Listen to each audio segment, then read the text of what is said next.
大家好，我是美食多。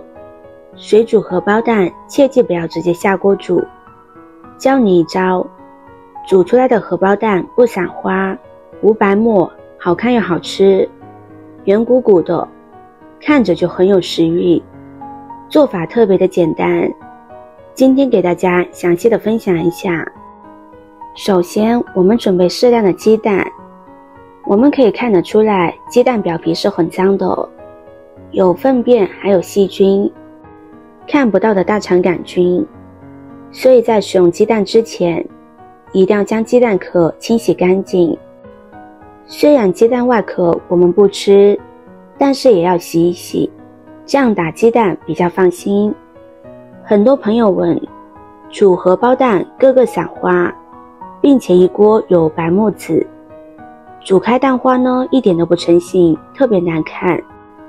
其实煮白水鸡蛋特别简单，只需要记住一个小技巧，就可以把荷包蛋煮得又白又胖，不散花，没有白沫子，又好看，圆润饱满的。下面一起跟着视频来看看吧。现在将鸡蛋放入大碗中，再往里边加入适量的清水，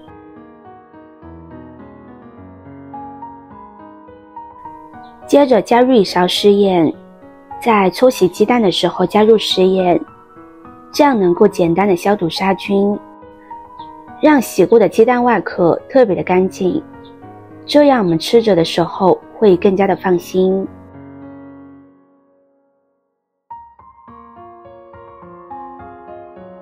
洗好之后先放在一旁备用。下面来准备几个小碗，往碗里边加入适量的清水，水的量是碗的1/3就可以。家里没有小碗可以用大碗，怎么方便就怎么来。下面再把鸡蛋打入碗中，每一个小碗打入1颗鸡蛋，打鸡蛋的动作要轻一点，不要把蛋黄戳破。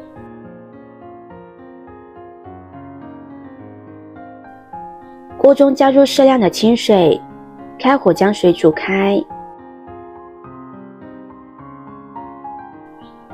煮至锅里边冒小气泡的时候，这个时候往里边加入一点盐，搅拌搅拌，加入少许的盐，既可以入底味，也能够使蛋清蛋白更快的凝固，煮得比较快。水烧得差不多的时候，现在我们往里边慢慢的倒入鸡蛋，开最小火，慢慢的将它焖煮3分钟，焖煮的差不多再开大火继续煮5-6分钟。如果喜欢吃溏心的话，可以少焖2分钟。糖友们家人们，视频看到这里了，麻烦您动动您发财的小手，帮忙点一个免费的 like，对您来说只是举手之劳，对美食多来说可以高兴的睡不着觉。现在这个视频就辛苦你帮美食多点赞转发一下吧，非常感谢大家的支持和鼓励。时间到了之后，现在鸡蛋已经煮熟了，每颗鸡蛋都是圆润饱满的，很漂亮，这样煮出来的鸡蛋个个漂亮，圆润好看，光滑又细腻，锅里面没有很多白沫子，很不错的方法又简单。看一下蛋黄很细腻，一点都不老，特别的好吃。煮出来的荷包蛋个个很漂亮，圆润饱满，特别的完整。怎么样，这个方法很不错吧？喜欢吃荷包蛋的朋友一定要把它收藏起来。好了，今天的分享就到这里了。视频看到这里了，麻烦各位哥哥姐姐动动小手给我点个赞吧，点击我的头像可以看到更多的美食视频。我们下个视频见啦！